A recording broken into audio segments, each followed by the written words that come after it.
Hello and welcome to our discussion on the dividend distribution and the financial statements. In the last discussion we saw the effect of the stock dividend on the financial statement. Now we'll see the impact of the cash dividend on the financial statements. When there is a cash dividend, it's a distribution of dividend in the form of cash. So cash is reduced, reserves reduces, no change in the capital, but net worth reduces because the reserves reduce, number of shares remaining constant, so the book value per share falls. So there is other things remaining constant, the price will also fall. But let us try to understand the effect of this on the financial statement by taking that simple example. The capital, reserves, long-term debt, current liabilities, cash and fixed assets. And suppose the company declares a dividend of 200%. So 200% means the dividend to be given, dividend is 200% of capital, so into 2. Reserves will reduce, reserves reduces to the extent of 20,000, and cash reduces to the extent of 20,000.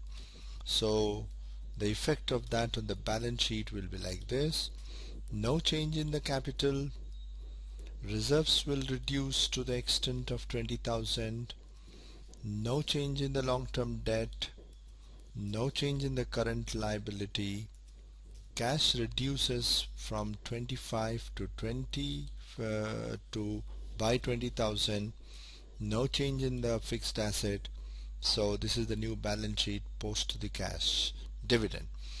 The number of shares, as we mentioned there, no change in the number of shares. The net worth of the company reduces, so plus 10,000. You see the net worth reduces from 60,000 to 40,000. So the book value per share reduces from 60 to 40,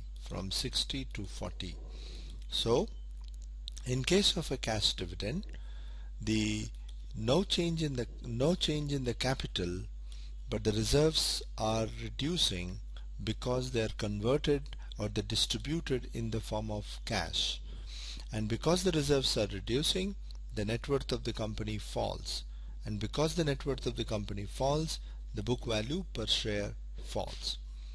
So the cash dividend also leads to the fall in the book value.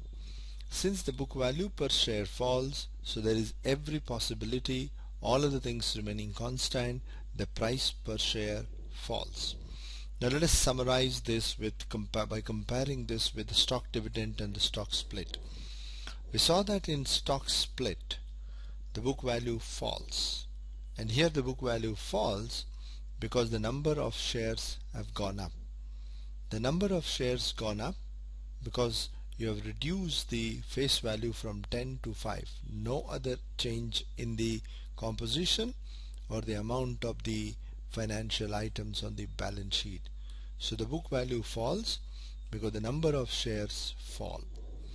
In case of a stock dividend, also the book value falls from 60 to 20, but unlike the stock split, there is no change in the face value of the share.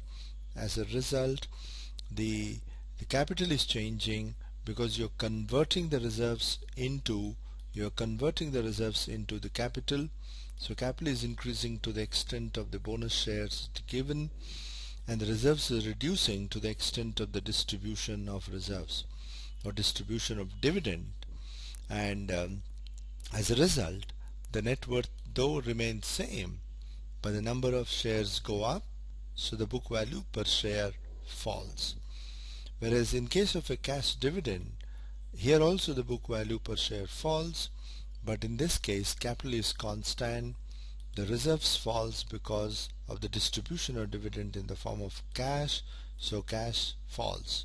So the net worth in this case falls, whereas the net worth in this case remains constant, but the number of shares increase, but the number of shares same. So here the total money available for shareholder falls, but here the total money available remains same, but the number of claimants on that money increases. So the stock split, bonus shares, or the stock dividend, or the cash dividend, all the three generally reduces the book value per share, and when the book value per share falls, so the price of the share will fall. But the fall in the price of the share is not uniform in all these cases. Thank you very much.